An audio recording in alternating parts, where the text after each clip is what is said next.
Hello and welcome to the International Productivity Forum 2022. The theme of this forum is Rising Above Pandemic, Solidifying Productivity and Competitiveness. And this forum is held in conjunction with the official launch of Annual Productivity Report 2022, which will be, from now onwards, be referred to as APR 2022.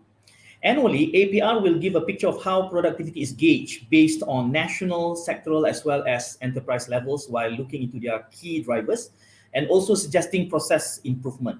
As far as what we have heard before in the earlier sessions, productivity for Malaysia rose by 1.8% last year, but we have to put this number in context of MCO during the pandemic, which recorded a negative growth of minus 5.5% in 2020. And the issue at hand with regards to productivity of our country revolves around growth and resilience post-pandemic era, notwithstanding the fact that we too are facing numerous external challenges, dwindling ringgit, climate change, and also regional conflict across the globe. Hence, the theme for this year, which focuses on solidifying productivity and competitiveness, is very aptly decided. So this forum aimed at looking into APR 2022, deliberating challenges ahead, and giving recommendations while identifying best practices that will help our country in sailing across the recovery period. And our forum today is divided into three parts. Each part deals with different scope, namely the first part will be dealing with the whole of society approach of undergoing this turbulent time. The second part will be looking at the role of enterprises. And finally, in the final part, we'll have a touch of international and best practices, as well as discussing how best should we emulate those values and recommendations within the context of Malaysia. So let us move on quickly to the first part of our forum dealing with the ideals of the whole of society approach. And the speaker for this first part is none other than Professor Tan Sri Dato Dr. Dzulkifli Abdul Razak. Assalamualaikum Tan Sri. Waalaikumsalam. Thank you for joining us. My pleasure. Tan Sri Zul is the Rector of IIUM, and he has been at the forefront of championing the ideal of sejahtera, a word coined from the Malay word, and sejahtera has been incorporated in the national education philosophy, Falsafah Pendidikan Negara, Falsafah Pendidikan Malaysia. And the aim is to produce a well-rounded or sejahtera person. And Tan Sri was the Vice Chancellor of University Science Malaysia, and he was instrumental in bringing USM to the APEX status. So we have Tan Sri, a leader of the academic world par excellence, and a champion of the wholesome approach in approaching ideals of development. So let's begin with the first question, Tan Sri. Upon looking into APR, Annual Productivity Report of 2022, let us begin by looking at the challenges of productivity in the context of whole of society approach. So what have you got to share with us? Thank you very much, and thank you very much for giving me this opportunity to talk about something which is really very close to my heart. And I really like the word, the whole society approach. In fact, the whole approach is what we begin to realize when the pandemic comes in. Things needs to be looked in a holistic way. There's no way that you're going to silo this and understand and hope to arrive at a solution. So everything must look into its own complexity in terms of its inclusiveness, being integrated, being holistic. These are the words that have been bandied around for a long time, but makes no meaning to us because our approach is still very segmented, very fragmented, and very, very siloed in a very way. And I think let's go back to the idea of productivity alone. For a long time, I'm not a productivity person, but I do understand that productivity is being understood very much as a workplace activity. If you go to a workplace that produce something, then people will talk about productivity in this particular context. And therefore, a housewife at home, which is not considered as a workplace, has never been seen as a person who are productive. Yet, when you go back, you find that your house normally is well managed by the mother, the wife, or even the sister. And isn't that a question of productivity that we need to think of when we talk about the holistic understanding of productivity? So this whole idea of whole approach, to me, it appeals very well. But before we move into the whole society approach, we need to understand what is a whole productive approach or productivity approach that we want to adopt. And from my point of view, we will not be able to understand the whole concept of productivity until you understand the person itself. Productivity is not about an activity of the hand and the feet. or the limbs, as we see in many assembly lines, people just sit there and make things repetitively, routinely, year in, year out for a lifetime and call them productivity. Now, later on, they probably add a little bit of creativity that you're allowed to think and contribute to productivity. That is not productivity still in the context of the pandemic, because the pandemic tells us that the human being is more than just the limbs and the head. There is also this whole idea of emotion. And that's why people talk about social emotional intelligence now. This whole idea of spirituality, the whole idea of conscientiousness that makes the person a person. And that is the whole human person that we need to address to start off with. Until and unless you address the whole human person, then you can never get the whole institutional, the whole society, and least and all the whole world. So I need to go back before we talk about the whole society approach aside, is what is the whole person approach? And this is something that we've been talking about as far as education is concerned. When you educate a person, who are you educating actually? Are you just educating the mind of the person or the hands of the person, and you call them skills, upskilling, and all those things? Where is the person that you are trying to address? And in this particular university, we talk about the whole human processes that needs to be approached. And that includes his spirituality, his emotional sort of vulnerabilities, as it were, given the pandemic. And we go back, as you mentioned, to the falsafah pendidikan kebangsaan that talks about what makes a human person. As an educationist, I must understand what makes a human person before I can educate them. If I don't understand who is the human person that I'm trying to educate, then my education may be misdirected or even misconstrued in this particular way. And I feel this is what has been happening as far as education is concerned, let alone when you talk about a productive human person. And you go back to the falsafah pendidikan kebangsaan, the education philosophy of Malaysia, we talk about at least 4 things that needs to be put into perspective to make the whole person. And not only about the mental or the intellectual capacity, not only about the physical capacity, but we also talk about the emotional capacity and also the spiritual capacity. In the words of the falsafah, we talk about jasmani, we talk about rohani, we talk about intellect, and we talk about emosi. And yet, when we look at education today, we hardly touch about the question of emotion and spirituality. And the evidence of this is quite clear. When there's pandemic, what do we see? We see a lot more anxiety. We see a lot more depression. We see a lot more suicides. We see a lot more tension, domestic violence. All this, where does it come from? That comes from because we are not able to control. We are not able to manage. We are not able to cope with our own emotions because we are not trained to deal with this, as though human being has no emotion, particularly now when you talk about technology. We talk about AI as a solution. AI has no emotions.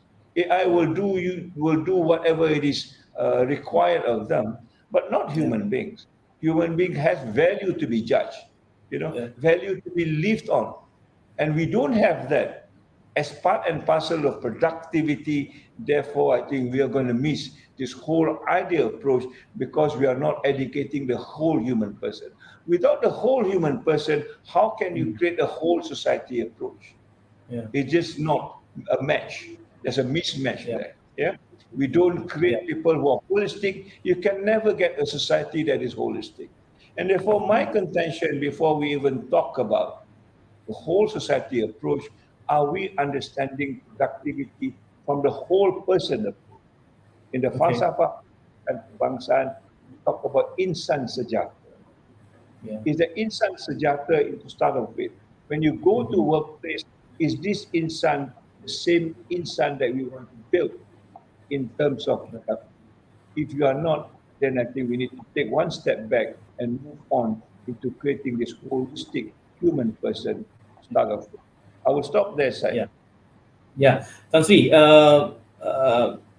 taking your pointers with regards to looking back and take a step back. Now let's bring this discussion down into the context of APR annual productivity report, particularly for 2022.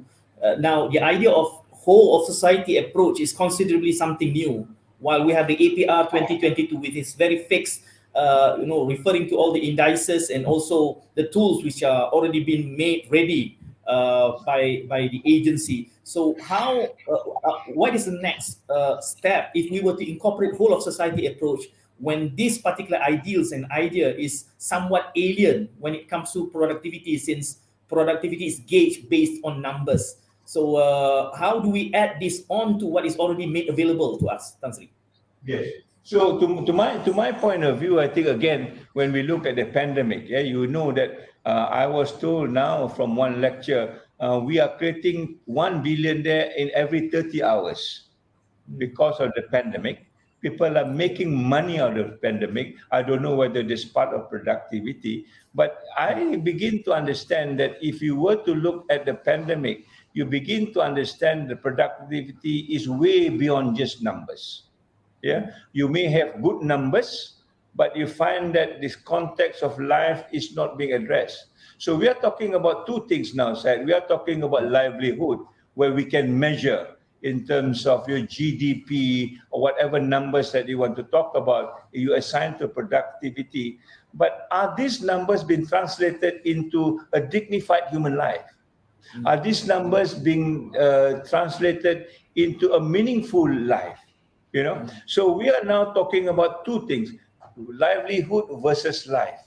Do we understand what life is all about in the context of productivity? I believe, and I want to believe, that productivity is creating a better life than just livelihood.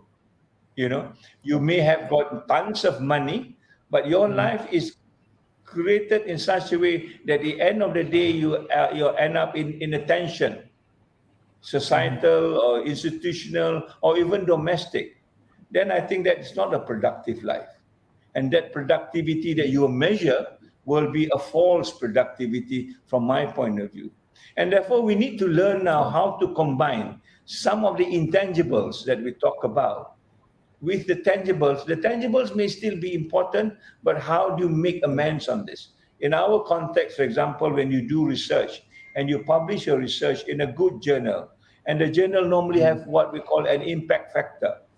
If your research is good, they'll give you high numbers for impact factor, which is good. Yeah. But the question that we need to ask, what does this number means in the context of actual life? How does it translate in making life better for people that is involved with this research or that is targeted for this research? For example, if you talk about poverty, your research, how does it elevate poverty? Or does it elevate poverty at all? Or is it just a numbers for research and for research sake that has no meaning in actual life, in actual practice, in making life more dignified, particularly for the vulnerables, particularly for the people who have no advantage as far as benefits concerned? And when we ask this question, we begin to see, for example, in the pandemic, there are people who work with rubber gloves, for example. It's a Malaysian case, yeah? They make tons of money, but we also read at the same time, these are the people who have got a lot more COVID positive among their workers. I remember at one time they are in the thousands. So in other words, you talk about productivity in terms of money, which is measurable, but what about the people who works and suffers all these other constraints that provides for COVID positive instead of making them more protected, more secured, and more healthy?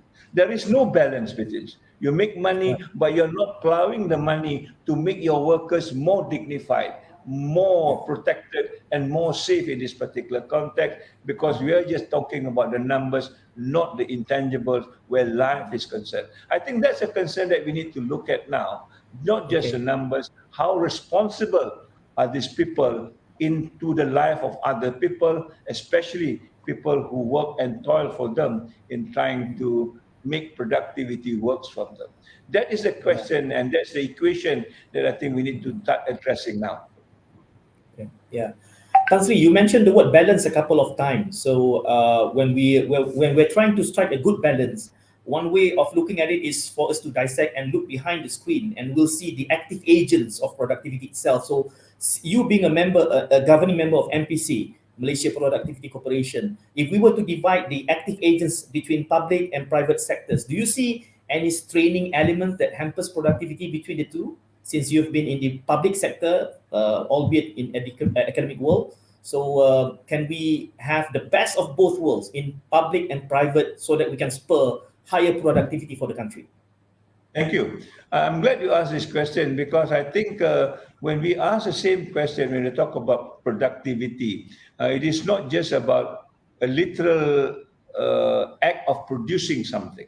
I mean, that's the word productivity comes up. If I produce something, if I produce this bottle of drink, then I'm considered as productive because I produce something. Yeah. But how about people who do not produce anything?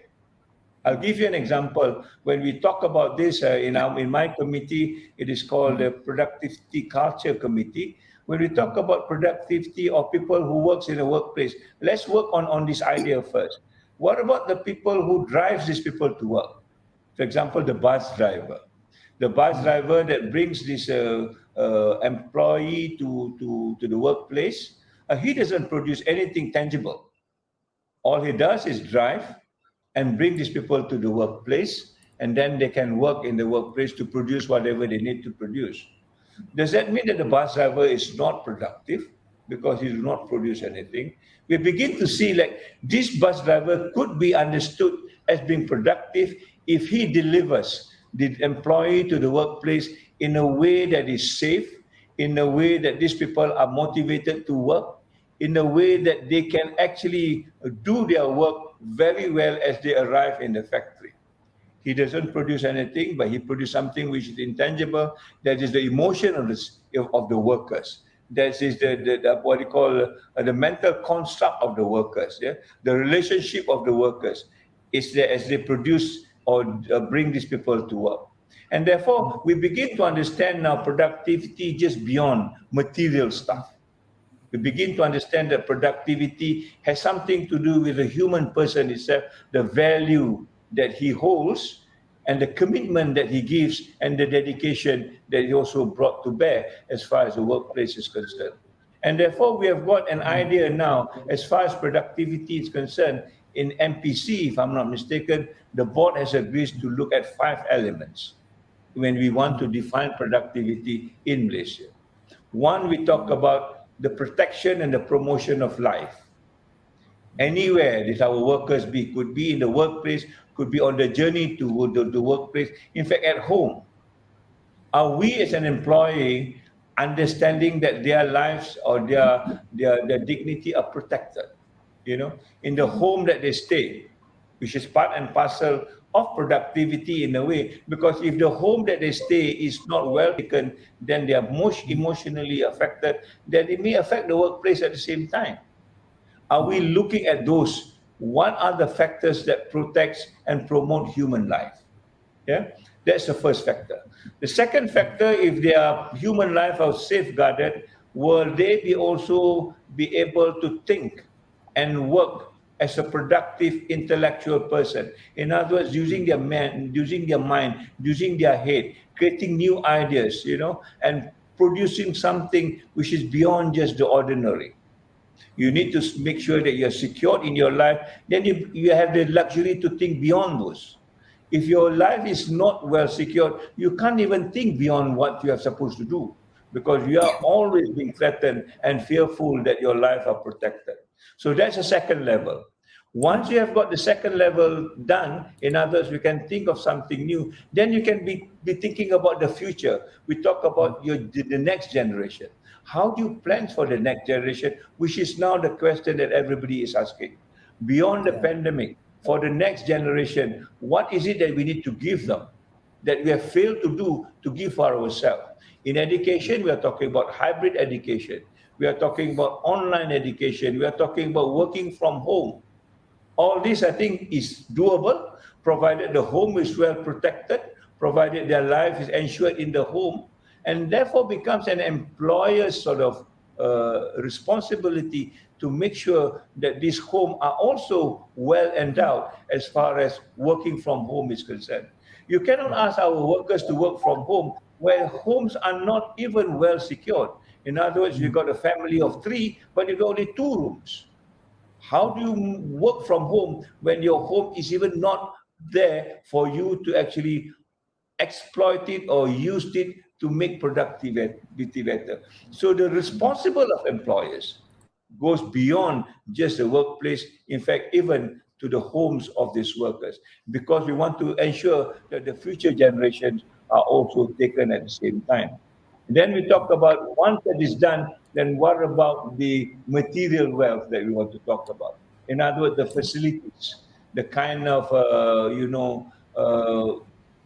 devices or computers as far as education is concerned, or otherwise in the context of normal living, do they have a standard way of what a house looks like? Do they have proper beds? Do they have proper kitchen? Do they have proper toilets? All this, I think, is part and parcel of the material that we were asking for self. Because at the end of the day, these are the things that talks about the pollution that we produce, the kind of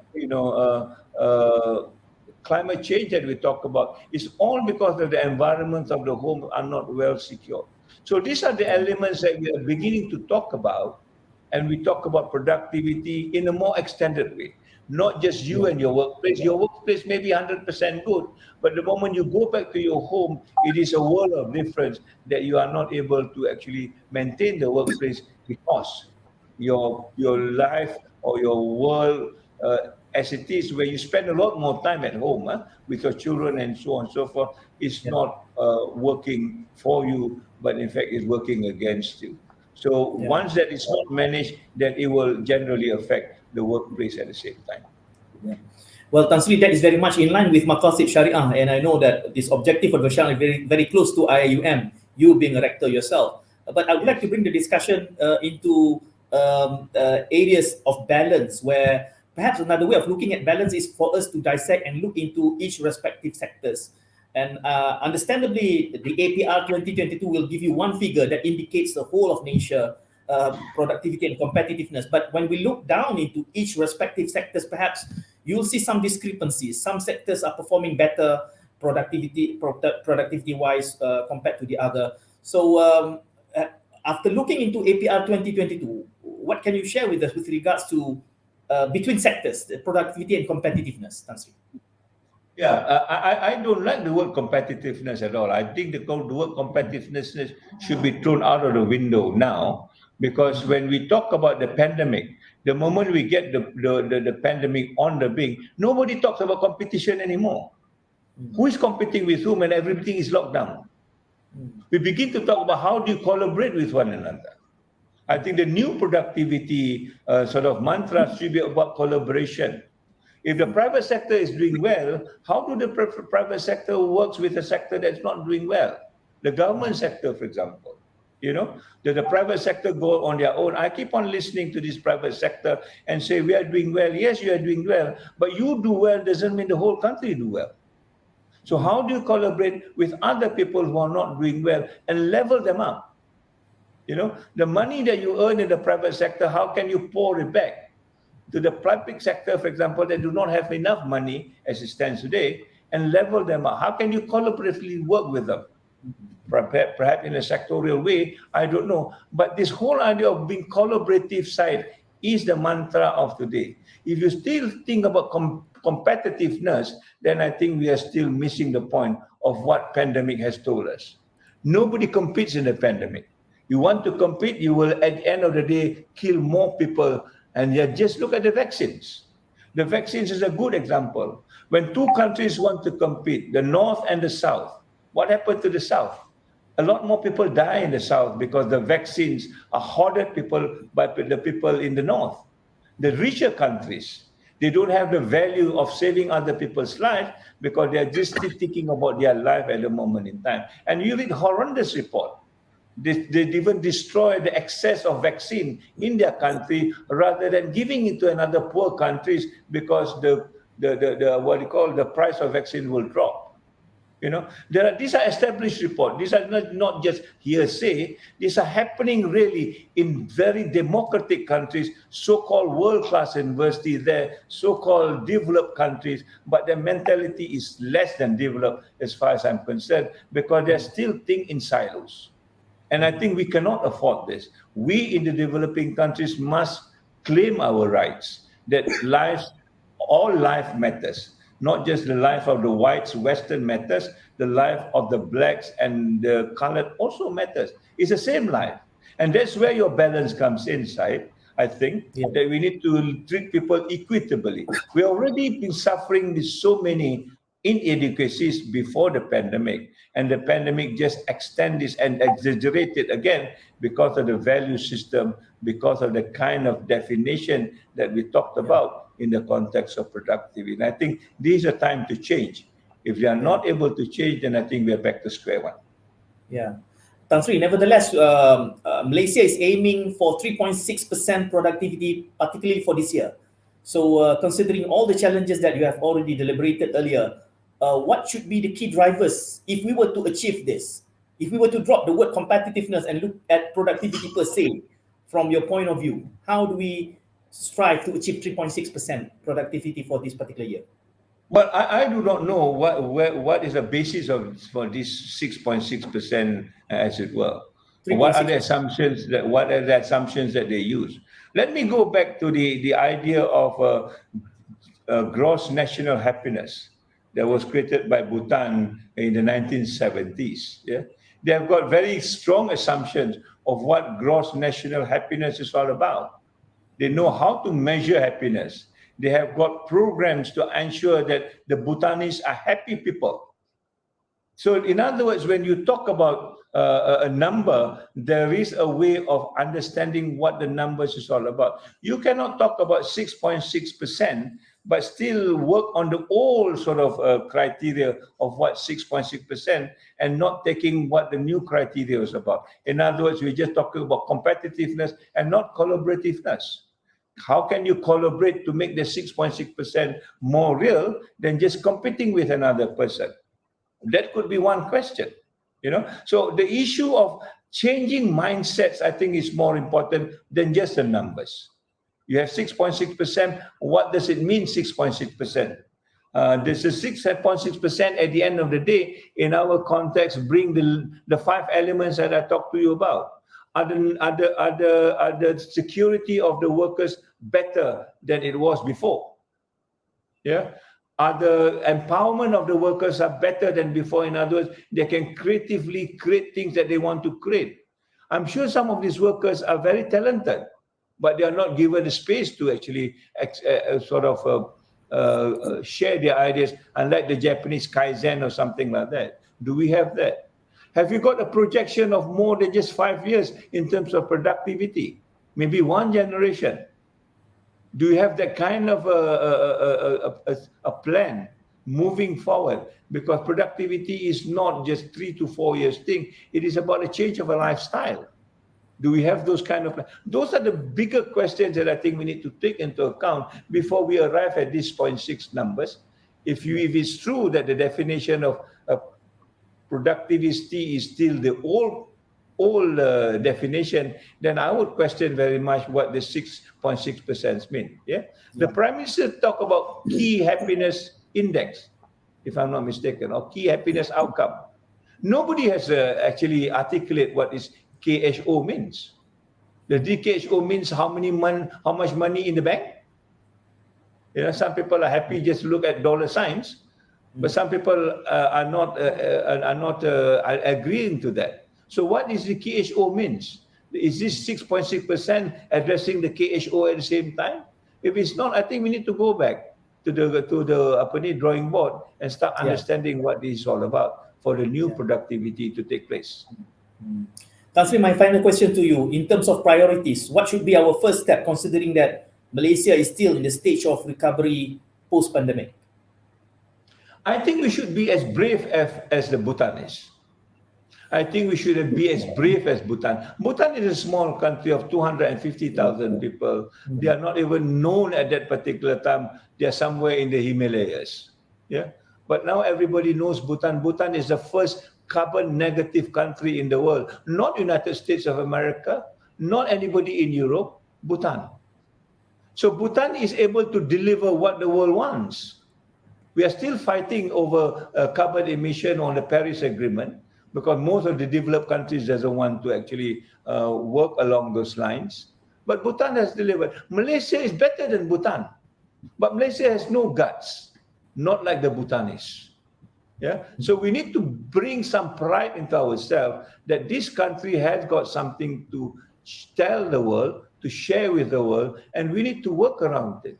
The moment we do that, I think we will change the mindset. If we keep on, looking at some other people and borrow their ideas and try to implement it in our ideas, then probably it will not work. Like I say, the context is different. Malaysia is a uniquely different country. We cannot be, assimilating other people's idea without taking into our consideration. So my suggestion is be brave enough, and I hope MPC will take that challenge and make sure that we redefine what productivity is all about, the way we want it, bringing the holistic approach as we were talking about, starting from the human being, and then let's move on from there. In other words, your education system needs to change, your health system needs to change, because these are the two sectors that actually ensure that the human beings are holistically taken care. Yeah. Tan Sri, I would like to thank you for your time, and I hope to see you again in time to come. It has been a very insightful discussion indeed. Thank you very much, Tan Sri. My pleasure. I hope MPC is happy with my contribution. Sure, Thank indeed. you. Assalamualaikum. Yes, thank you very much. We're moving on to Waalaikumsalam warahmatullahi wabarakatuh. Thank you very much, Tan Sri. Moving on to the second part of our discussion with regards to the APR, Annual Productivity Report 2022.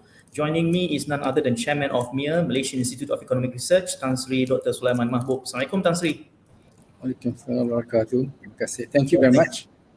Yes, thank you for joining us. Now, in the earlier segment, we've discussed about productivity through a wholesome approach together with Tan Sri Zul. Now, you being the chairman of MIER, we would like to deep dive into the issues of productivity looking at the enterprise level. But before that, you have looked through the APR 22. So what's your initial response to the report itself for this particular year, 2022, Tan Sri? It's very good because it tells us the growth in terms of productivity and the problem associated with productivity in the country, and they also come out with the sectoral performance, and as well as the performance at the state level. This is very important, and also they have identified the main drivers of productivity growth in the country, namely in terms of talent and in terms of technology. So I congratulate the Director General and Staff and Management Board of MPC for coming out with this report. It's going to be a very important document because we want to bring Malaysia to a higher level of economic growth and modernization, and also in particular our multifactorial productivity performance. Tan Sri, what do you think are the factors contributing to our performance when it comes to productivity vis-a-vis APR 22?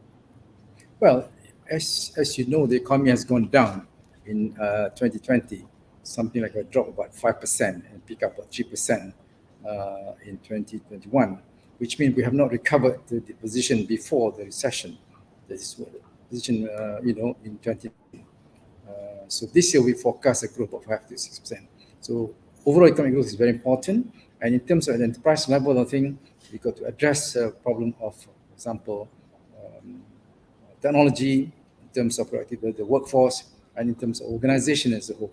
So it's not just equipment such as capital technology or capital goods, and also factor of labor productivity, but the organization, the management as a whole, contribution, knowledge, that's something very important to create an enterprise that is always constantly moving in terms of productivity ladder. And that's very important to be done at the enterprise level. And this is the role of MPC, because in terms of macroeconomic environment, you have agencies such as the Central Bank, or Finance, MITI, and other organizations to give the overall climate for productivity enhancement.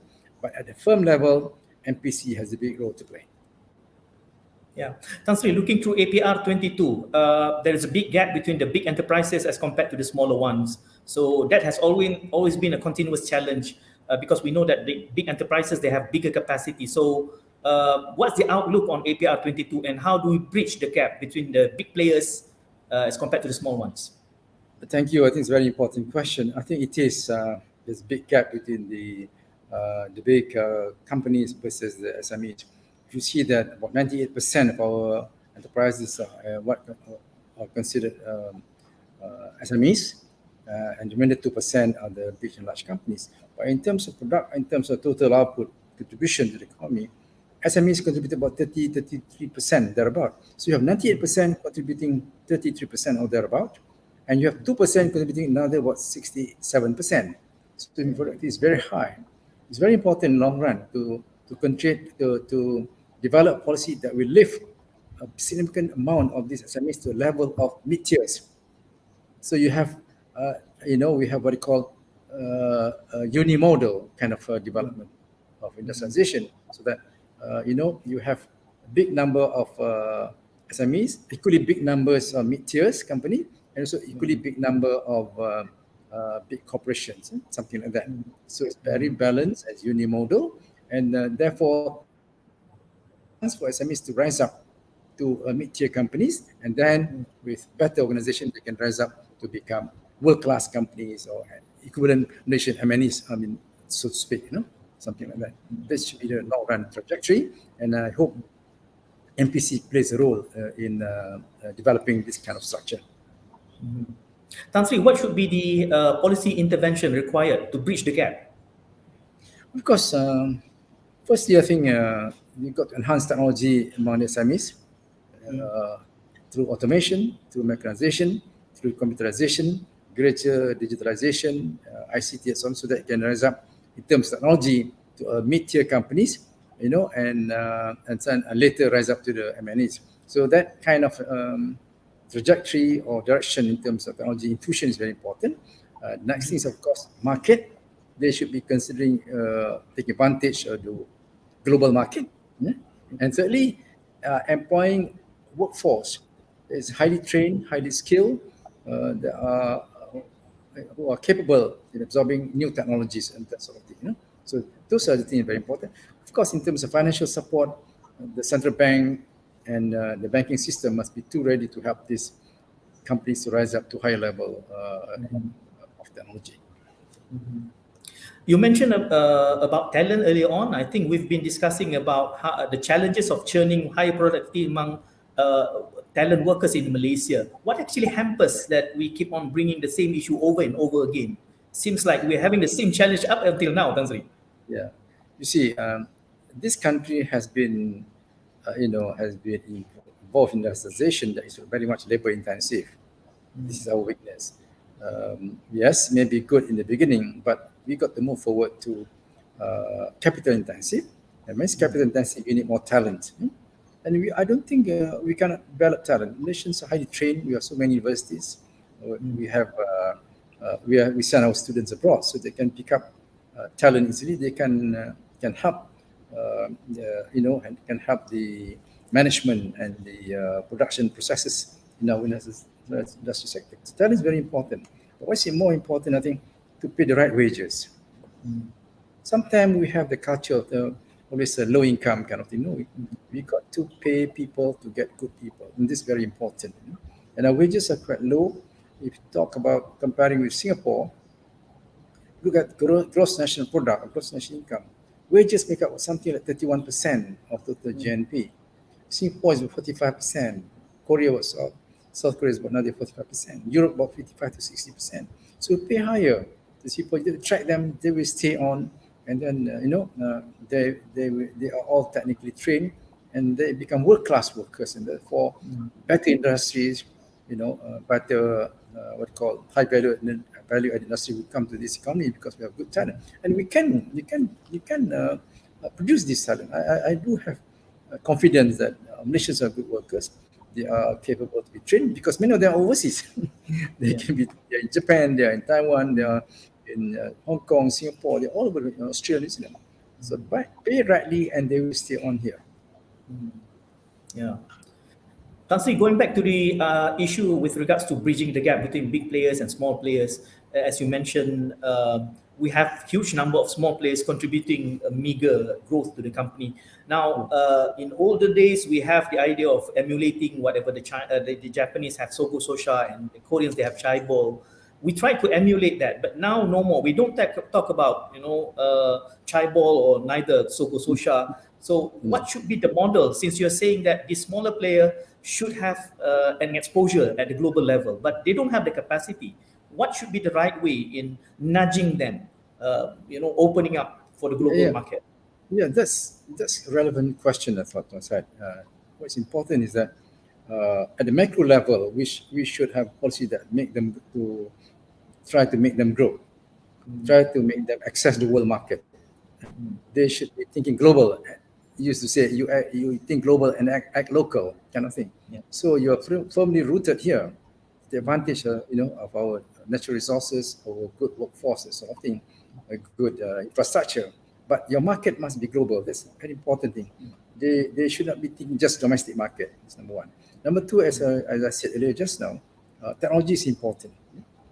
And thirdly, of course, the talent management to get the best, that sort of thing. And in terms of overall structure, is to make sure that they grow to become mid-tier companies, MTCs. So SMEs, MTCs, and large companies. Yeah. So this is very important.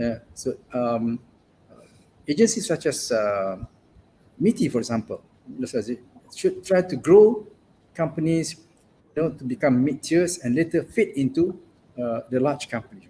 They can do subcontracting first for these big companies. They can become subcontractors for the world-class company overseas, so that the market grows, the productivity can grow, and the world is their market. And of course, in all these things, I think it's also quite important that in the event that there are not many of them of high capital, in the sense of big capital, then we should encourage some GLCs, government companies, to come to enter into this domain and take up the slack among Malaysian companies, because the big ones are largely foreigners. So their mid-tier companies should be Malaysian companies. That's number one. The other thing is that we can encourage the localization of foreign companies abroad. Given the changes in the production dynamics now because of the COVID, let them come to Malaysia. We have a lot to offer.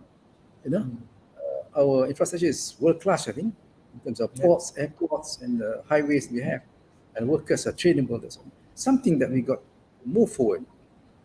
This I think it is there, but this is where MIER comes in. They must go around to look where these companies can be relocated into Malaysia, China, from Japan, from other places, that sort of thing.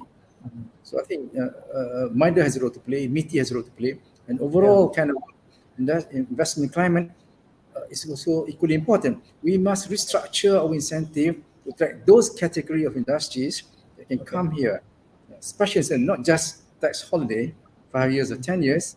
But it's more important, special and selective incentives meant for them, approved by Ministry of Finance, kind of thing. That part I think is not done yet.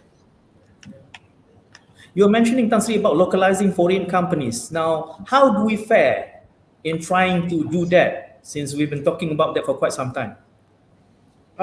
We were successful once when we relocate. We managed to relocate a lot of labor-intensive industries to come here. Okay.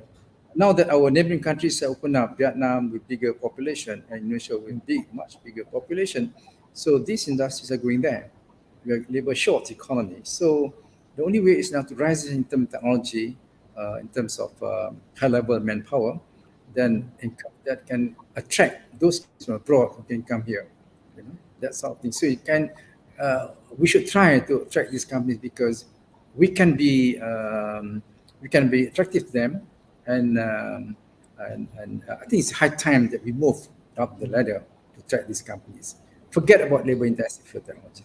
Forget we're comparing with Indonesia. With some people in the WhatsApp group and conference.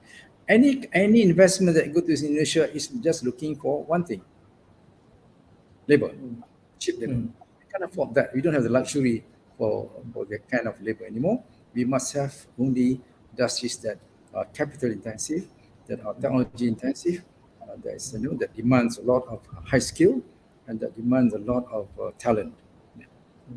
That should be the way. Stop criticizing, oh, these industries are going there. No, okay, they should go, let them go.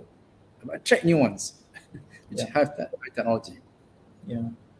Tan Sri, despite the intention, the noble intention, nevertheless, technology adoption and technology adaptation has been rather sluggish when it comes to our local players. So what should we put in place so that our local players are more ready in adopting, adapting whatever is made available in the market, number one. And number two is even to come up to devise our own innovation. That has been very scarce in our Malaysian context, Tan Sri.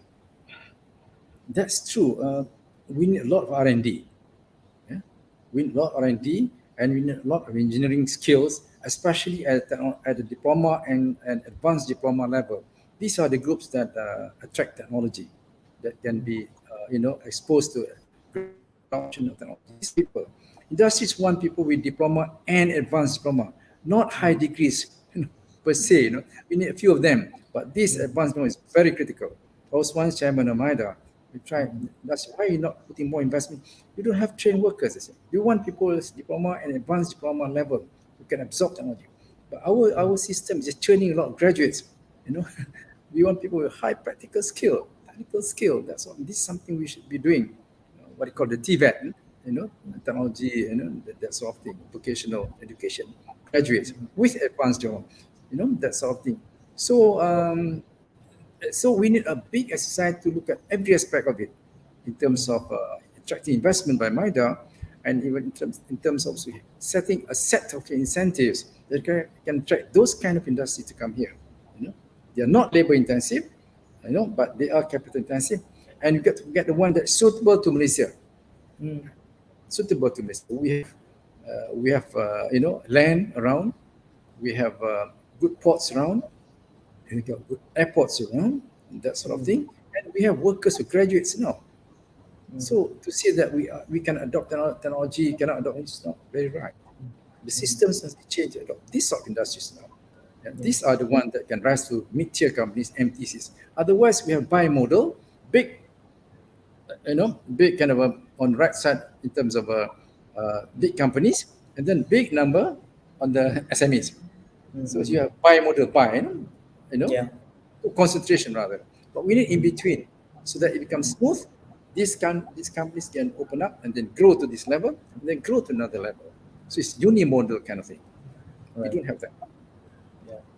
Tan Sri, let's look at the economic structure as a whole, because you mentioned that, in fact, we all acknowledge the fact that Malaysia is stuck in a middle income trap. We are so dependent on cheap labor, therefore technology adoption has been very slow and sluggish. But increasing salary is not as easy as jual goreng pisang. Sandi we can just even minimum income is still a huge challenge for SMEs at the same time. So if we were to look at the economic structure, if we were to look at the idea of moving up the value chain when it comes to remuneration, what should be our baby steps before attaining that stature, considering that we are still at the pandemic, we're moving into endemic stage at the moment. What should be our priorities now, while acknowledging that salary has been almost stagnant for almost 20 years, Tan Sri? Well, I have mentioned about the quantum of wages as percentage of GNP. But move forward towards Singapore and South Korea, we must be very courageous. Singapore welcomes anyone as long as you are highly qualified, highly productive, highly qualified, and highly trained. They can give permanent stay status, permanent resident status overnight. PR. Why can't we do? It is very good. Why can't we do? It's good to bring, say, 100,000 of highly qualified engineers in the industrial sector than to bring a few millions of low quality workers or something. That is something we got to think. We have reached a stage already that we should be doing what Singapore does.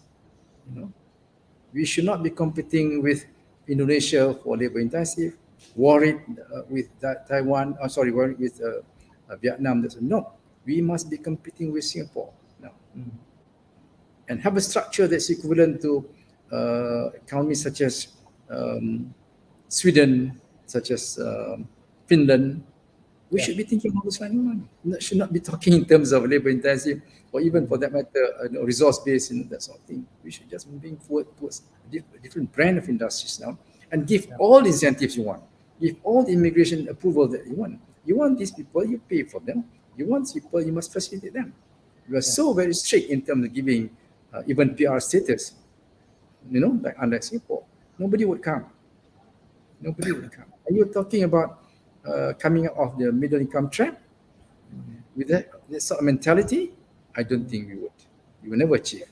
We remain, a middle income, trapped in middle income status for many, many more years. It's quite important. But our children may be wanting, this sort of jobs. So we got to begin to look at things differently now. Remember Singapore did 1990, early 1995? They flushed out all the labor-intensive industry, and they all go to Johor. Yeah, I remember very well. They structured that they go for high technology, high wage economy, that sort of thing. It doesn't matter. It may be in the short term that you may affect growth, whatever it is, 1 or 2%. But in the long run, you build a base that can make you grow even faster. right. Yeah, Tan Sri, in comparing our Malaysia as compared to our neighboring countries, you mentioned the word we need to be courageous enough. To me personally, I think that's a very loaded statement, because when you're mentioning, the very moment you mentioned the word courageous, my mind was scrambling in looking at who should be the champion, who should be spearheading it. You were at National Economic Action Council last time. So if we were to introduce a more robust and aggressive policies, where do we begin? Are we looking at MOF or are we looking at NEAC? What's your advice? I think it's the whole country, from the top leaders up to the second echelon, and even to the organizational level, like MIER, EPU, that's all. The whole level must think of bringing the country up. We have been successful in the past, but we cannot be romancing with the old strategy for so long. Yeah. We cannot be staying so long with all these old thoughts. We should just got to move forward. And I think you got to reconfigure the whole thing, reset the whole thing, so that we prepare the country for long-term growth, next decade or so, high productivity growth, that sort of thing. And this must be supported all around in terms of use of English, and in terms of use of, for example, the TVET, in terms of mathematics and sciences, and in terms of even immigration status. You've got to bring other people highly qualified, bring them here. And that's all. They may lead other jobs. By their concentration in the country, there will be new growth, new industry that can come up from them. That's the thing, So let's go look at that fresh, and think all around policies. All those things that are very, very, very protective, for example, tend to be concerned with distribution at this point of time. Maybe not. You got to push first, then we distribute. Yeah. You got to grow, then distribute, rather than start thinking of distribution when the economy doesn't grow. You're sharing a smaller pie. You want to grow the pie and share it later. This is something that we all, I think, got to relook at the whole thing. And the pandemic, I think, gives us an opportunity to rethink, reset the whole country, because the whole supply chain in the world has changed now. Dynamics of production have changed worldwide. That's why you have got global supply chain problem now. Some countries 30% open, some countries 50% open. So in a product that contains so many items that come from various countries, and the shipping lines are also affected by the changes in the production system. So it led a lot of slack in the global supply chain that push up prices, that push up a lot of other things. Excuse me, Tan Sri, let's look at each respective sectors, because some sectors are contributing more than the other when it comes to productivity based on the APR report. So at the glance of it, we can really see which sector is actually giving more growth. So moving forward, how do we balance this up? Since we divide all the sectors into three spectrum or categories, at least the traditional sectors, the modern, and the advanced sectors. So, and each categories, each sectors, they have their own hurdles and challenges. So what should be the model moving forward? Well, I divide the economy normally with the three levels. You have the primary, secondary, and the tertiary. The primary, the agriculture kind of thing. Anti-setting is very important. Agriculture may be about 70% of GDP, but in terms of employment, in terms of political economic importance there, for example, shortage of food security. So we got to beef our production in agriculture with modern technology. We're talking urban farming. We're talking about many what you call as hydroponics kind of thing, fertigation. So that must be done. So we got to encourage this sort of technology to youngsters. That's number one. So it has importance in terms of political economy in the country. We can't afford a country with shortages of food. Governments have fallen in many other countries because of shortage of food. So we shouldn't have. We could invest in that, at least from the political economic perspective. Number one. Number two, the manufacturing sector. If you see manufacturing sector, we have been too much associated with labor-intensive and sport-oriented labor-intensive production system. We got to run away from it. We got to the set of industry I was talking about just now. And we are facing, at least about up 2 years ago, I think, we were facing what you call deindustrialization. Deindustrialization, a bit too early because we have not gone into depth of manufacturing. So we are just concentrating on export-oriented, labor-intensive. If you assess all our export content in electronics, they are largely high import content. So export-oriented industry, high import content, which means domestic contribution is small. It's about 15%. And now, if you want to make manufacturing grow very fast and contribute about 28% or 32% of GDP, now it's about 18-20%. Once before it was about 25-26%. So it has gone. It's premature deindustrialization is facing here in terms of total output, in terms of the employment as a share of GDP and share of total employment. So you got to go with that. Fathom the depth of industrial structure, that sort of thing, by having new sets of incentives entirely. What some textbook call it open economy industrialization, that sort of thing. So they are world class, they are competitive, that sort of thing. They can come here and take advantage of our good infrastructure and move on, that sort of thing. The other aspect, the tertiary sector is like services. Services is important. Singapore depended a lot on services, right? It's not an inch of, agriculture, so to speak. But, the manufacturing are the high technology manufacturing, right? And then the services, banking, finance, insurance kind of thing, all this sort of thing. You mentioned professional, that sort of thing. They're very open, they're transparent, they are very liberal. If you want to move up into services, we got to go up along this ladder. Liberalize services, that sort of thing, encourage, bring them here.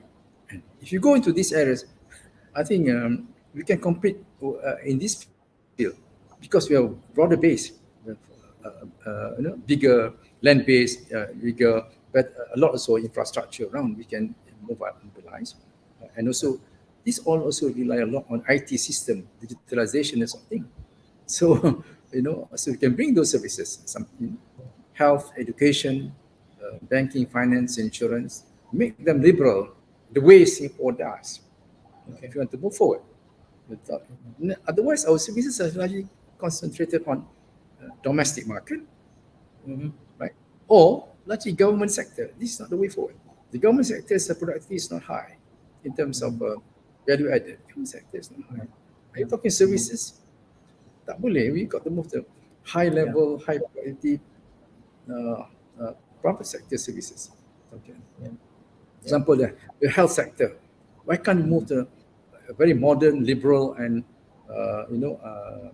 market-driven, international market-driven health? Why not so people come and use our health, our hospital facilities? Our doctors are equally good. Many Singapore doctors are Malaysian doctors. They were born here. They're there. So they can help. But go to Singapore to access health education, health. That's all. Even many Muslims go to Bangkok, special hospital created for the Muslim from Middle East. Why don't they come to Kuala Lumpur? We are Muslim. Why don't they? Got to rise up. Got to rise up. Our mentality rise up in terms of efficiency, in terms of productivity, and our doctors are equally trained. We've been sending doctors abroad, that's all. So they can rise up to the challenge. But the environment, the ecosystem must support that. So I believe that the services sector is the next thing to address. Be open, be market driven, be open to the investors, and that's all. Because that's the only way. The trajectory of the economy is primary, agriculture, commodities, manufacturing, and services. And we are just there. But unfortunately, our services are, although a big chunk of the economy is services, about 55% of GDP, but they are actually for domestic market and government. In Singapore, it's only about 4 million people, but it's catered for the whole world. Right. Let's think of that. It's next door. Exactly. Thank you. So, twice you're making comparison with our neighboring country. There's a challenge to MPC. All right. The MPC should be thinking along this line. And I'm not taking MPC to task. They've done a wonderful job. But certainly moving forward, the thinking of MPC is to get our industries or service industry to move to that kind of trajectory, prepare them, and do it at the enterprise level. That's all. We're talking about deregulation. We're talking about regulatory system, that sort of thing that is promote that kind of structure. So of course they have Pemuda that look into this. That's all. Moving forward, also our economic legislation must be more liberal, must be more supportive for trade. That's what is supportive for world-class investment. That's for MPC to identify. Many of our laws are largely very fashioned by the British. Those days have not been changed. Largely on technical standards, but never on market standards, which is transparency, which is market-driven kind of thing. Look into that too. It's very important. The future is to make sure that we are transparent, we are competitive, so that these industries can come in. I hope I answered your question.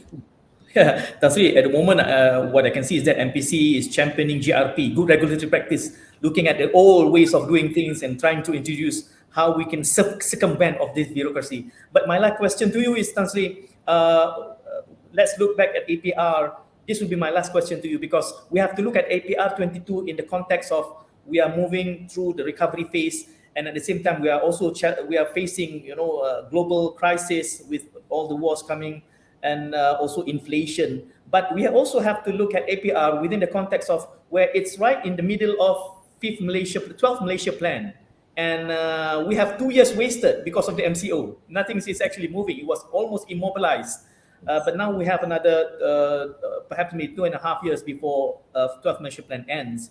But we're aiming for 3.6% productivity for next year. So if there is one thing that we need to do strategically until the end of this year, so what should be the focus for us to conclude our discussion? I like the word you use. What do you call this? Regulatory. Something. Regulatory practice. This must be done. There are so many unnecessary bureaucratic procedures, because remember you have 3 governments, federal, state, and local. You need to see with kind of one lens how to facilitate this business investment or something. So all those unnecessary bureaucratic procedures should be minimized and done away with. That sort of thing. So I like the NPC to concentrate on this area and look at where they can be improved further. It's not just cutting procedures per se. It's not just cutting procedures from 70 procedures, 70 forms you got to fill, reduce it 30, and therefore you've done a job. No, it's trying to reduce legislation, but moving towards greater transparency and market-driven. Most of our laws are technical standards, but you need market standards. And when you have market standard, then you put transparency there. Then it's very clear. That's what Singapore is doing. It's all transparency. And you put upfront, So if you fill the borang, you meet those standards stipulated in the what you call the client charter, so to speak, of the department. You just approve. Why you need to approve this minister anymore? The system is clear. It's transparent. They meet the standard, they got it. If you want to change standard, you have a forum, put it on your website. I want to change this for the next, on any comment. Yeah. Transparent. So the comments come in, you integrate and then change the law or regulation to it. We have consulted them. Right? They know the industry, they are the best. They know more. I mean, these are many things to think. We got to start thinking along this way. And I think MPC is the center of things and can do it. Yeah. I think they can do it. The only thing is to articulate this in a way that is acceptable and palatable and put the challenge ahead. And these are the things that I think the political masters should welcome them to reset the country, reset the economy. Tan Sri, thank you very much for your time. Looking at the APR 22 from the enterprise perspective, hope to see you once again next time. And moving on to our next segment. For the third round of this discussion, since earlier on, we've been discussing about the whole of society approach to looking at productivity, followed by the insights into productivity at the enterprise level with some recommendations. Moving on, we will look into productivity vis-a-vis a global perspective. And it is important to note that productivity alone will be of less importance unless it is coupled with competitiveness. Since productivity standing alone means only half of what it is meant for. In other words, productivity must be discussed in the context of competitiveness, comparing one state to another. And we have a very fitting, a very prominent speaker to speak about this. Joining us is Professor of Productivity Studies from University of Manchester. Joining me now is Professor Bart van Aert. Professor Bart, welcome. Well, thank you very much for having me. Yeah, and we have to discuss this with the pandemic as a backdrop, since the world is now at the recovery stage from full-blown COVID. But how much has productivity in general been affected during the outbreak itself, now that the economy is now slowly opening up? Can you share with us some of the insight, Professor?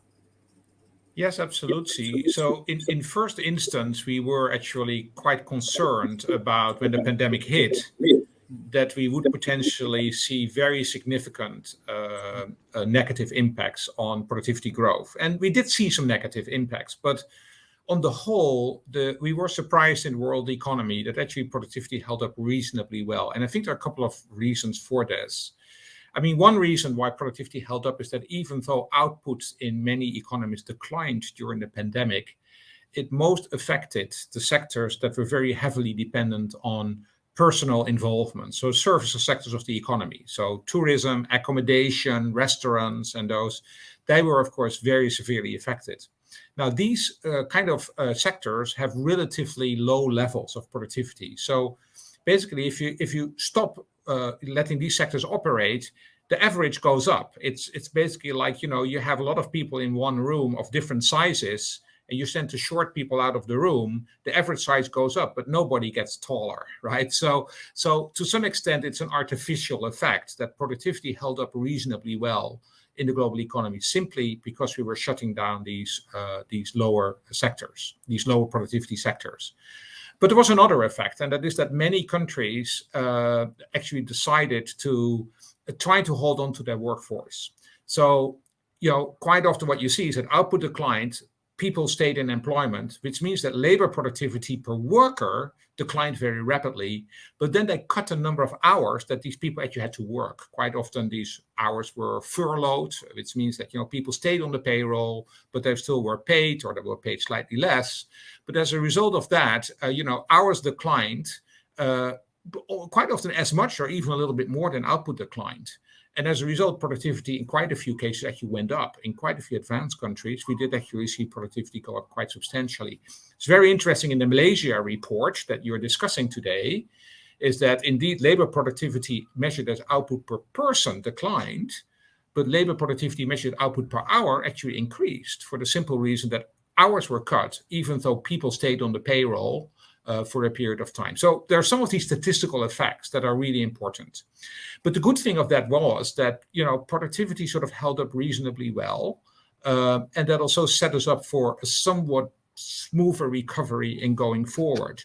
And particularly goods producing sectors in the economy, like manufacturing, which of course Malaysia is very heavily dependent on, they have been faring reasonably well. As I said, it was particularly the services sectors that involved a lot of personal engagement with customers that suffered. but goods producing sectors actually increased and sometimes performed even better because there was so much demand for goods. When people had to stay home and work from home, they started to shop on Amazon and on the internet and things like that.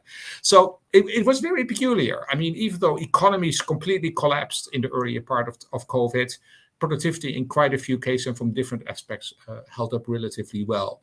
Having said that, though, coming out of the pandemic, we have been seeing important rebound effects on productivity. Of course, these services sectors opened up again, so people go out to restaurants again, they go on holidays and things like that. So you saw a recovery there.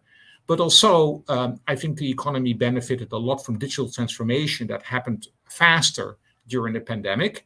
And that digital transformation also helped a lot of companies to become more productive. So can we say that it is too early for us to gauge whatever is performance being indicated by the productivity indices and APR 22 included? Is it still too early for us to gauge the performance in this recovery stage? Yeah, I think it's still a little bit early because we are still in this recovery phase. And I think because of that, we not fully seen all the effects happening. It was quite interesting, for example, when you look at the digital effects during the pandemic. So in the first phase of the pandemic in 2020, I think a lot of companies that had set up digital systems that were online, they actually made it easier for companies to work themselves through the crisis. So for example, a lot of people who started work from home didn't find it that difficult to actually continue to work, working from home, making use of the internet and digital systems that companies had to put in place. So in first instance, it was actually good to see that digital technology did help. But then when the pandemic lasted longer, it leveled off a little bit. And it was partly related to the fact that sort of people also became a little bit tired of working from home and doing all these kind of remote things. And, companies had to really rethink their strategy in digital in the longer term. Now, coming out of the pandemic, the real question is, what is the new environment here? How do people work? Do we get hybrid forms of working? But also, how do companies engage with their customers? Have customers become more digital savvy? Are they using more online ways of doing things? And that might, in the longer term, have a positive effect on productivity, but it's a little bit different to disentangle from some other effects that are taking place. Now, on top of that, there is another issue taking place, as we all know, and that is that the world economy is facing a lot of other problems. We are facing rising cost because of supply chain issues that we're seeing around the world. We're seeing labor shortages in many countries, so wage costs are beginning to go up. And we're also beginning to see a lot more geopolitical uncertainty. Of course, in Europe, there's the war in Ukraine, but there's also, increased geopolitical tension. And that creates uncertainty, and businesses don't like uncertainty. So that's sort of mixing up with the recovery effects. So why it's so hard at the moment to decide what productivity globally is going to do is because there's different effects. There's COVID recovery effect, there's a digital transformation effect, but there is also this pain that is coming from supply chain and labor shortages as well as geopolitical uncertainty. And that makes it a little bit difficult at the moment to see where we're exactly heading. So the glass can be half full or the glass can be half empty. Professor, from the global indices to country specific, so perhaps maybe how can we compare instances of each country? And probably perhaps we compare between UK and Malaysia in coping with post-pandemic.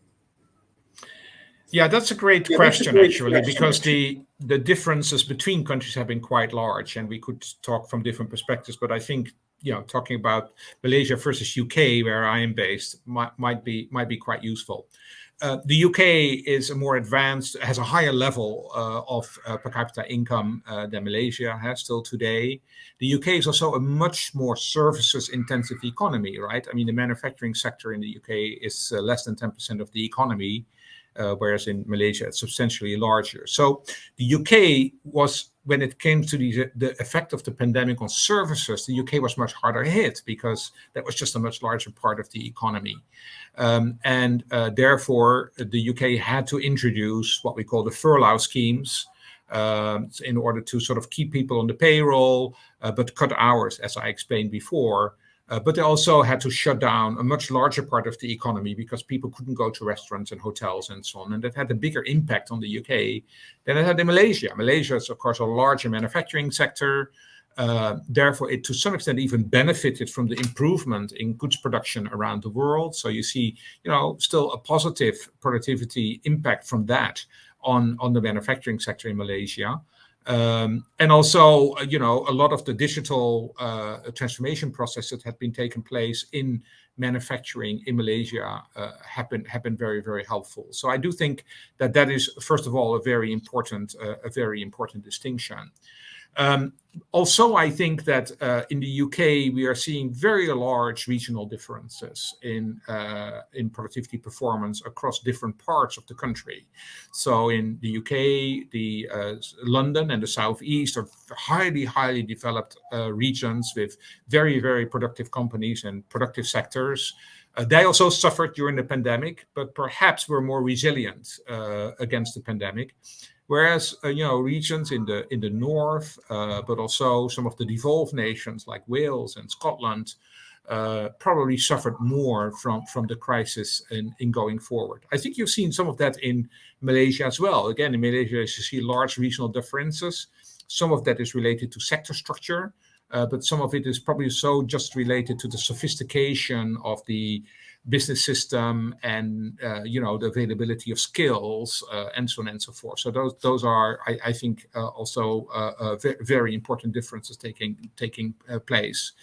And then finally, I think that there is an important element here in terms of indeed the role of digital technologies. So in the manufacturing sector, it's been relatively easy to implement digital technology, automate processes, make the beginnings of introducing robotics and artificial intelligence. In services, that's more difficult. It requires larger organizational changes. It also really requires new business models that service companies have to develop. And that, I think, has made it probably a little bit more difficult for the UK to fully utilize digital technology than is the case in Malaysia. But Malaysia still has a lot of scope to grow. As I said, the economy has a lower per capita income and a lower productivity level than the UK. So it can still grow quite substantially in going forward. You were mentioning, Professor Bart, about perspective on ways of looking at things. You mentioned about whether we say it's half full or half empty glass. So having said that, no government is really sure of where the world is heading since the true north has somewhat changed since COVID-19. So how are we able to identify best practices and best policy when there is no certainty looking forward? Yeah, that's a really good question because productivity touches on many different aspects of performance. So we talked very extensively about digital transformation, and I think any kind of commitment to digital transformation. And mind you, digital transformation is not just about the technology. It is about adopting that technology within companies, within organizations, within regions and local places. So I think that is one very important element. But related to digital transformation is, of course, the skills of the workforce. And I think the other criterion on best practices is whether countries and regions and companies are really able to build a strong, skilled workforce. And that, of course, starts with a strong education system, but it takes time before better education translates itself into better performance of human capital. But it also has to do with training and, trying to retrain people quickly in order to be able to adopt new skills. So a well-working education and training system is really important, not just for manufacturing firms, but also for services firms, because as I mentioned, digital has a lot of potential in the services sector as well. And I think the third effect, best practice, somewhat related to that, is the strength of organizations to collaborate, to work together. We sometimes call this ecosystems. So business, government, educational institutions need to collaborate in order to make sure that the the education system produces the skills and the training, that the government is providing the right conditions in terms of regulation and in terms of providing platforms where schools and companies can meet. And then businesses, of course, in order to, be open-minded and be receptive to new technology and perhaps work with other companies together in order to build these new technologies. So we call this regional ecosystems. And the more developed these ecosystems are, the more likely it is that you're heading in the right direction. A lot of this happens at local and regional level. It needs to be supported by national policy, but it needs to be really implemented at local and regional level. So in summary, I think the three things that I think are really important to look at is there a commitment to digital transformation? Are we continuously building an agile workforce that is well-skilled and well-trained and receptive to the new technologies? And thirdly, do we have a local and regional ecosystem where business, government, and educational systems are really working together?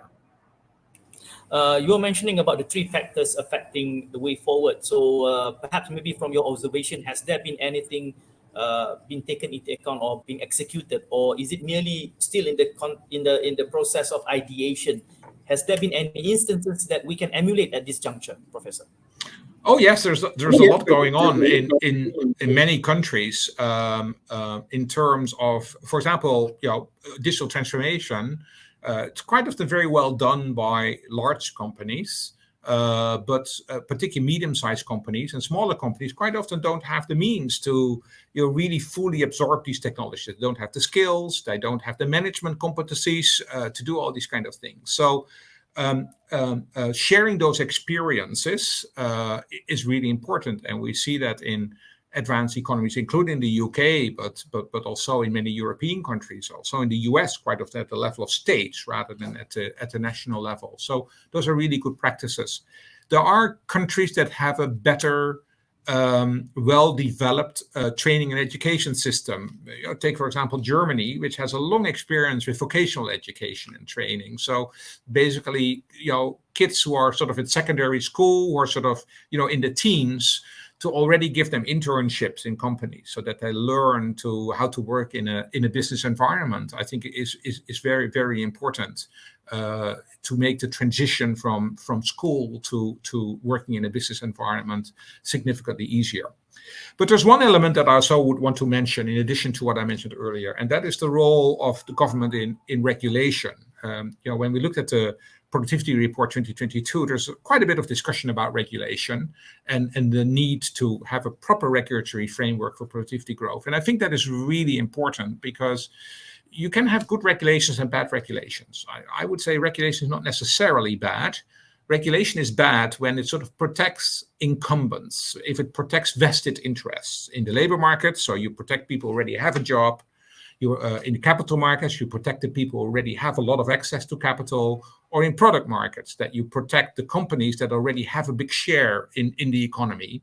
That really we need to fight, because we need to open up for new companies, for new workers to actually enter the labor market and enter the economy. So what is good regulation is regulation that actually makes that easier.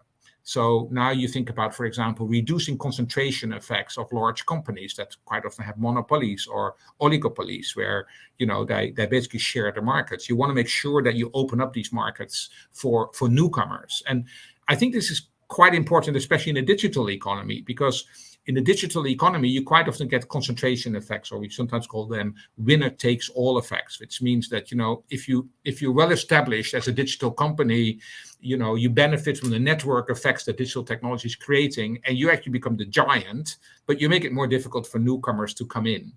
And newcomers are important because they shake up the system, they develop new products and services, they tend to keep the prices down. So a lot of new policies, pro-competitive policies, have to really be rethought, because they're now happening in sort of a digital market, which is very different from sort of the non-digital markets that we had in the past. So regulation and competition policy really needs a lot of attention to remain pro-productive and pro-competitive. And obviously the government has to play a really important role there. I understand that, Professor, you are close with MPC. You have been here for quite some time and looking at matters pertaining to productivity in the context of Malaysia.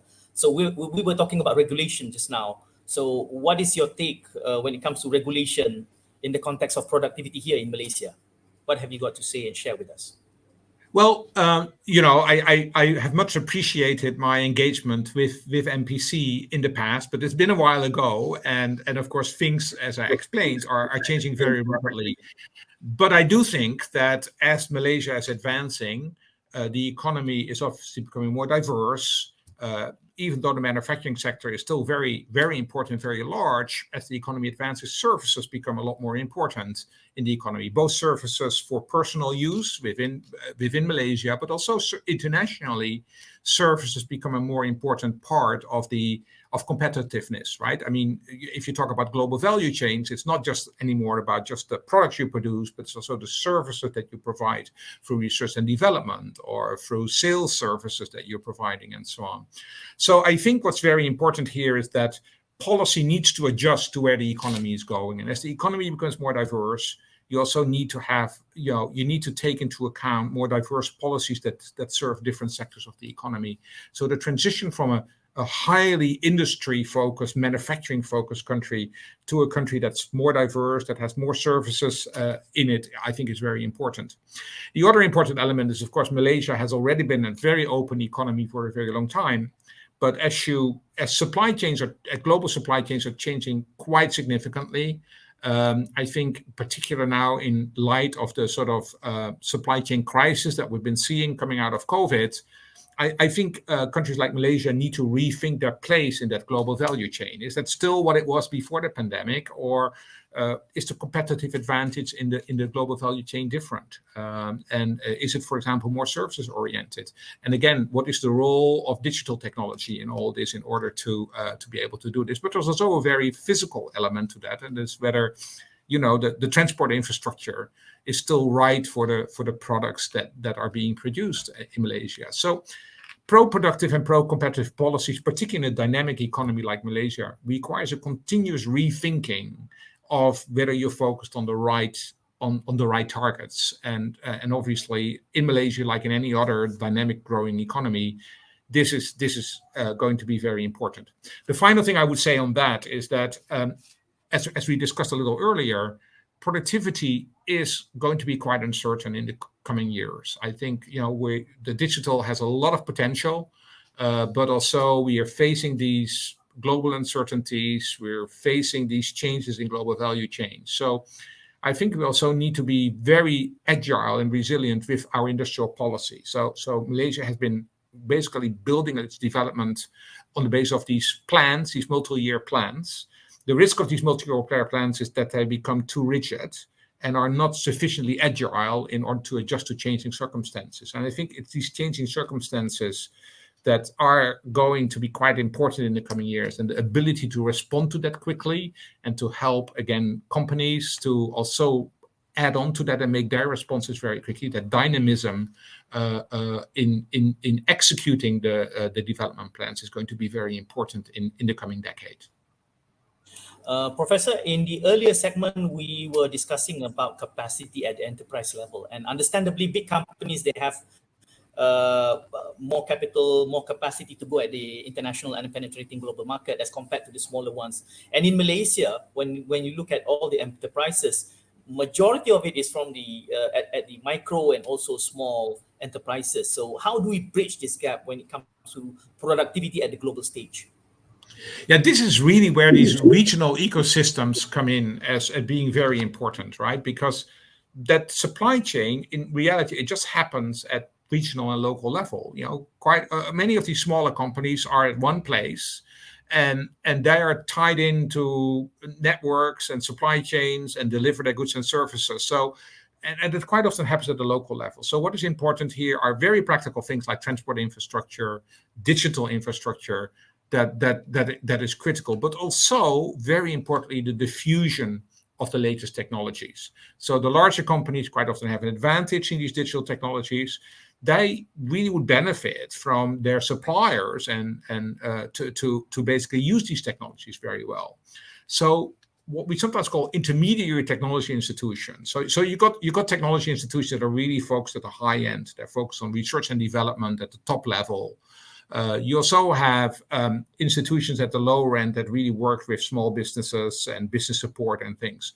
But it is these intermediary institutions that help to translate these top technologies into technologies that can be adopted and absorbed by companies in their specific context, in their regional or local context, and also in their business context.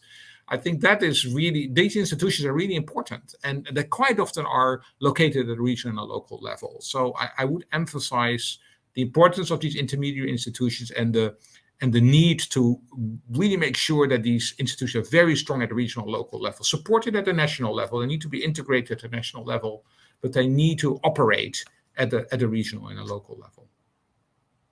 A professor of productivity studies yourself, I'm sure when you're looking at Malaysia, you're not looking at Malaysia alone, because we are doing, as I mentioned earlier, it needs to couple with, productivity need to be coupled with competitiveness. And when we talk about competitiveness, I'm sure you look at the whole region. You're also looking at Singapore and Vietnam and Thailand. So when you put that in place, if you were to advise Malaysia in looking at one or maybe two strategic elements that can propel us further, spur us more in the productivity, what is your advice? So competitiveness is not a zero-sum game. It's not like if I do well, the other one will do worse. Competitive for businesses, that's true, right? If I as a business have a larger market share, somebody else is probably going to lose market share. But among countries, this is not the case. So Southeast Asia or ASEAN is going to benefit not just from Malaysia doing well, but from other countries doing equally well. Because if you collectively look at Asia Pacific or Southeast Asia more specifically, it is that collectiveness that makes it a highly competitive and productive region.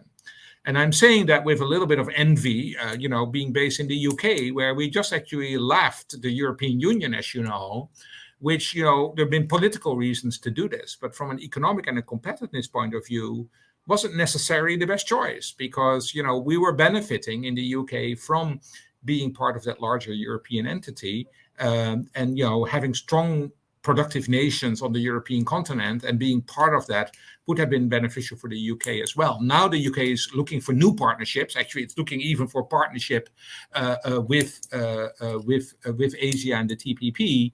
But partnerships are of course strongest in the region in which you're operating. So if I translate that back to Malaysia, it's critical that you work together on transport infrastructure, for example. I mean, a good transport infrastructure in Malaysia is great, but it would be even better if it was completely integrated with what's happening in Singapore and Indonesia and Thailand, for example.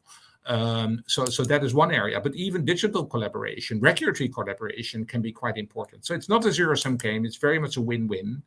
And particular in this kind of global environment, which is highly uncertain, joining forces is really important. A lot of companies operate across borders, and again, they will benefit from having access to multiple markets. So openness of markets is helpful.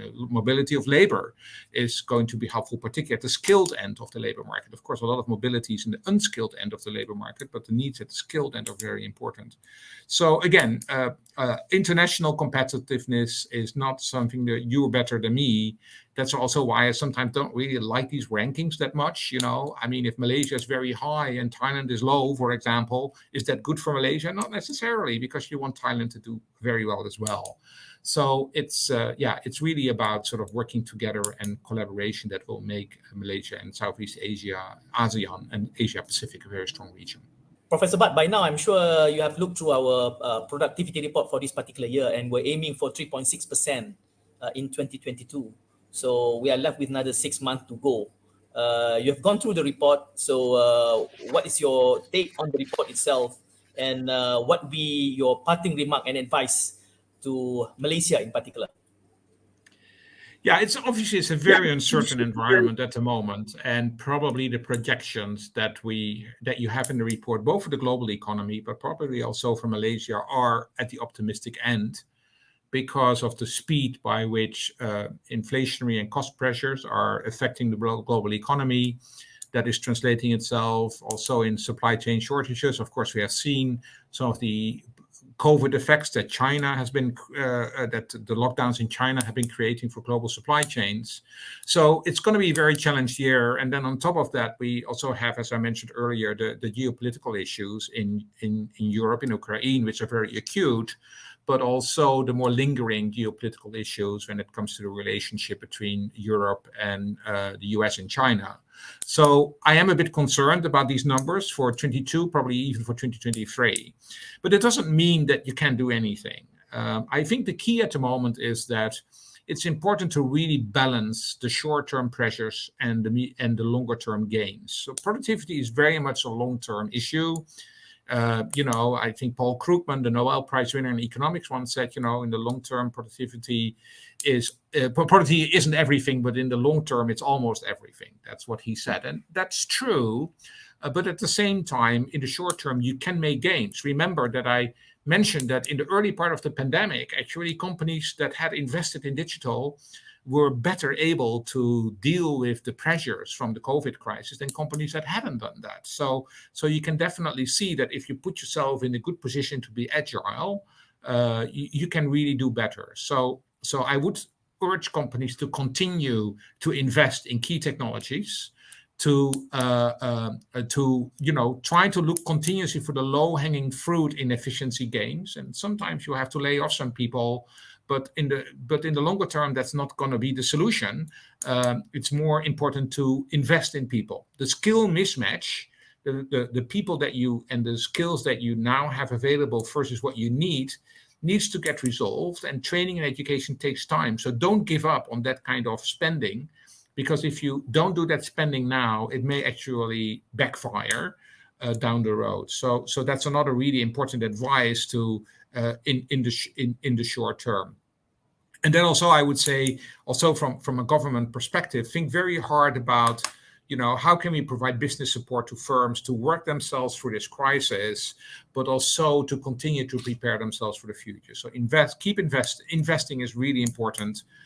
Keep investing in improving organizational performance to continue to strengthen management competencies, and so on and so forth. So those are really important things. And they're hard in difficult times, but the natural reaction is to say, let's just, hunker down and cut our expenses without thinking through what the medium to long-term implications of that are going to be. So balancing that short and medium term, that may make productivity in the short term a little bit less than we had wanted it to be, but it could still be a positive force of economic growth in going forward. We always know that once we come out of a crisis, productivity is a critical part of the recovery. So if you prepare yourself well for that sort of uptick that will happen, we will benefit from that down the road, and better times will surely come. So keeping that focus is of course of critical importance. Very insightful advice, Professor. Thank you very much for your time. Thank you for Very joining welcome. us in this forum. So Sure. Thank you. With that, we concluded our forum. We started out by discussing, together with Tan Sri Professor Dzulkifli Abdul Razak, looking at productivity from the whole of society approach, followed by Tan Sri Sulaiman Mahbob. We zeroing in, looking at productivity at enterprise level, and we concluded our discussion with Professor Bart van Ark. We were looking at productivity from the competitiveness point of view and also global perspective. So the productivity report has already been made available publicly, so we can have a look. And the aim for 2022 is to achieve 3.6% growth target of productivity. And it is not mere numbers. Perhaps we need to double our commitment and determination in order for us to achieve that, considering that we are still in the phase of recovery post-pandemic. I would like to thank on behalf of MPC all the three speakers, Tan Sri Zul, Tan Sri Sulaiman, and also Professor van Ark, and also, of course, all our viewers who have been with us since the beginning. And I hope to see you again next time, inshallah. Assalamualaikum and salam muhibah. Jumpa lagi.